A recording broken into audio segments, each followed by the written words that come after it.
Hi నమస్తే అండి. ఈరోజు మనం పెరుగు మిరపకాయలు తయారు చేసుకుందామండి. పెరుగు మిరపకాయలు అంటే ఎక్కువ ప్రాసెస్ ఉంటుంది కదా.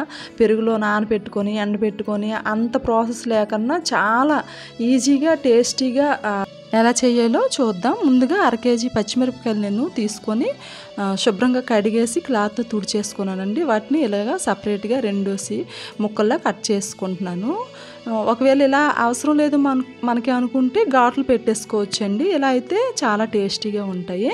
ఇలా అన్నీ కట్ చేసుకున్న తర్వాత ఒక చిన్న మిక్సీ జార్ తీసుకొని అందులో 2 స్పూన్లు వాము, 2 స్పూన్ల జీలకర్ర వేసుకొని బరకగా మిక్సీ పట్టేసుకోవాలి. ఇది మిక్సీ అయిన తర్వాత ఉప్పు వేసుకుంటున్నానండి. టేస్ట్కి తగ్గట్లుగా ఒక 4 స్పూన్ల వరకు ఉప్పు వేసుకున్నాను. ఒకవేళ ఉప్పు సరిపోతే ఒకసారి చెక్ చేసుకుని తర్వాత వేసుకోవచ్చు. ముందు కొంచెం తగ్గించి వేసుకోండి. అలాగే 1 కప్పు వరకు పెరుగు వేసుకున్నాను. 1 నిమ్మకాయ రసాన్ని ఇందులో వేసుకొని మెత్తగా మిక్సీ పట్టేసుకోవాలి.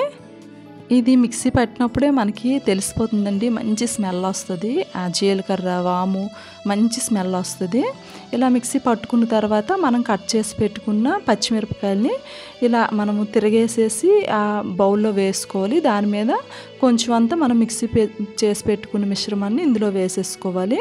ఇలా మొత్తం అంతా వేసేసుకోవాలి. వేసుకొని మూత పెట్టేసి ఒక రాత్రి మనము అలా పెట్టేసుకోవాలండి. మనం ముందు రోజు సాయంత్రం ఇలా ప్రిపేర్ చేసుకుంటే ఆ రాత్రంతా ఈ పెరుగులో నానితే సరిపోతుంది. ఇలా కలిపినప్పుడే మనం ఒకసారి సాల్ట్ చెక్ చేసుకోవాలి. ఒకవేళ సాల్ట్ సరిపోతే ఇంకొంచెం సాల్ట్ వేసుకొని కలిపేసుకుంటే సరిపోతుందండి. వీటిని 2 రోజులు ఎండబెట్టుకోవాలి.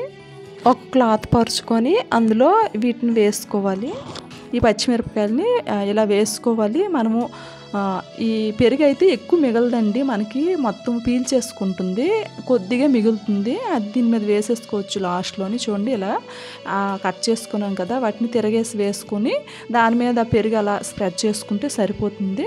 ఈ 2 డేస్లో ఎండిపోతుందండి, మనకి ఎక్కువ టైం ఏం పట్టదు. 2 రోజులు మంచి ఎండలో 2 రోజులు పెట్టుకుంటే చక్కగా ఎండిపోతాయి. ఇవి మనకు సంవత్సరం పాటు నిల్వ ఉంటాయండి. చాలా టేస్టీగా ఉన్నాయి. అసలు ఎక్కువ పని చేయాల్సిన పని కూడా లేదు. చాలా ఈజీ ప్రాసెస్సే కదా. మనము నానబెట్టడము, మళ్ళీ ఎండబెట్టడము, మళ్ళీ నానబెట్టడం అదంతా లేకుండా చాలా త్వరగా అయిపోతుంది. ఇలా బాగా 2 రోజులు ఎండిన తర్వాత ఆయిల్ వేసుకొని మనము వేయించుకోవడమేని. ఒకసారి ఈ ప్రాసెస్లో మీరు చేసుకోండి, చాలా టేస్టీగా ఉంటాయి. నా వీడియోస్ కనుక మీకు నచ్చితే ప్లీజ్ లైక్ చేయండి, సబ్స్క్రైబ్ అవ్వండి. Thank you so much.